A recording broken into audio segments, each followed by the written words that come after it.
En fait, on a eu plein de questions autour de la masturbation. Ah ouais? Et donc, du coup, j'aimerais bien qu'on en pose quelques-unes sur ce thème. Est-ce que une masturbation excessive peut jouer sur l'érection? Oui. C'est vrai que c'est une question qui revient très, très souvent. Et d'ailleurs, depuis le Covid, c'est une question qu'on a beaucoup plus. Parce que je pense qu'il y a eu beaucoup d'hommes célibataires qui se sont retrouvés pendant des mois, même plus, à n'avoir que la masturbation comme un moment sexuel. Et il y en a même qui ont développé même des conduites addictives à ça. Est-ce que ça joue sur les troubles de l'érection? On considère que c'est le critère excessif qui peut donner des problèmes d'érection. La question, c'est de savoir quand c'est excessif. On peut relever 3-4 signaux qui peuvent faire dire à un homme que, attention, là, c'est en train de devenir excessif. Ça peut être excessif quand ça devient un besoin plus fort que moi, c'est-à-dire je ne peux pas ne pas me masturber, je me sens obligé de le faire. Ça veut dire qu'on est rentré dans quelque chose d'excessif. Deuxièmement, si je sens que plus le temps passe, plus je suis obligé de faire des mouvements de frottement, de stimulation très forte sur le pénis pour pouvoir avoir de l'excitation, c'est-à-dire appuyer fort, faire des mouvements très rapides ou avoir une stimulation. Ah, Est-ce que je voulais envoyer le tu m'as lien enregistré? Est-ce que je C'est voulais pas envoyer grave. le lien sur la vidéo? Donc, je redis, c'est si on a l'impression qu'on doit utiliser une pression de plus en plus forte sur le pénis pour avoir du plaisir quand on se masturbe, ça veut dire là aussi qu'on est rentré dans des choses qui deviennent excessives. Autre chose, c'est si on a l'impression qu'on se masturbe et qu'on se fait jouir sans être en érection. Ça aussi, ça peut donner systématiquement, sans érection, ça peut donner un impact. Donc, quand on sent ou quand on a un doute sur est-ce que je suis rentré dans la masturbation excessive ou pas, la première chose à faire, c'est je ralentis le rythme de la masturbation.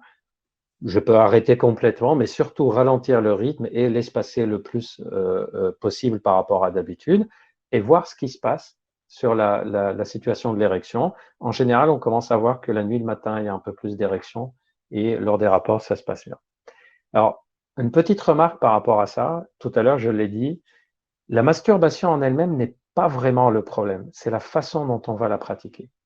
Par exemple, si on se masturbe et que pendant la masturbation, on se dit, tiens, je vais m'entraîner pendant la masturbation, je vais m'entraîner à fermer les yeux et imaginer des situations excitantes ou imaginer des rapports sexuels que j'ai déjà eus et revivre ces moments-là. Finalement, la masturbation, elle va même stimuler ma capacité d'excitation, donc stimuler les capacités d'érection plus tard. Par contre, si je me masturbe et que je mets des images porno uniquement devant moi, juste pour avoir le plaisir par les images et avoir la jouissance, un peu à la fois, mon organisme va s'habituer que c'est pas la peine que mon mental s'excite, on va lui donner les images qui l'excitent.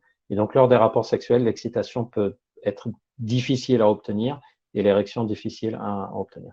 Donc, retenir que, les éléments excessifs, et effectivement dans la vidéo j'explique mais comment on fait pour savoir si on est tombé dans l'excès ou pas, et retenir aussi que c'est la façon dont on va le faire qui va être utile ou au contraire néfaste pour la masturbation. Certaines masturbations peuvent être utilisées comme un moment où on apprend à régler même certaines problématiques, où on apprend à améliorer notre fantasmatique, notre monde d'excitation, sans utiliser de support pornographique.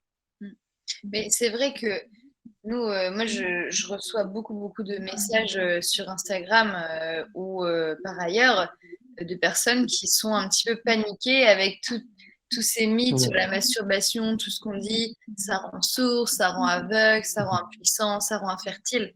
Et en fait, la masturbation en soi, c'est un phénomène qui est naturel, hein, tout le monde le fait, plus ou moins. Même Euh, chez les animaux. les animaux aussi. Même il y a quelques animaux, quelques primates qui le font. Ouais.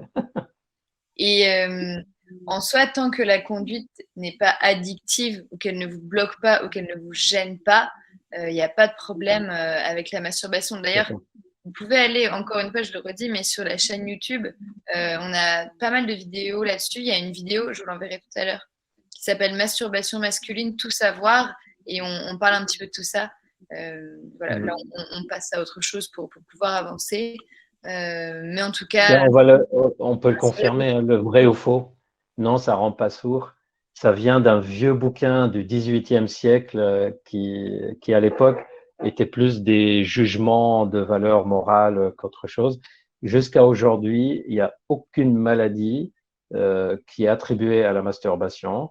Concernant la fertilité, parce que celle-là, beaucoup d'hommes posent la question, est-ce que la masturbation peut rendre infertile? La réponse est clairement non, sauf, mais c'est du bon sens, si on se masturbe 3, 4 fois en 2, 3 jours et qu'on a un rapport sexuel pour avoir des enfants, ben, il reste plus beaucoup de sperme pour la reproduction. Mais c'est du bon sens, c'est une question de quantité qui est présente. C'est vide. Voilà. S'il n'y a pas beaucoup de sperme, il y a moins de chances de reproduction. Donc effectivement, on évite la masturbation dans les périodes, la masturbation rapprochée dans les périodes où on essaye d'avoir des enfants, mais ça ne rend pas stérile, ça ne change rien à la spermatogénèse.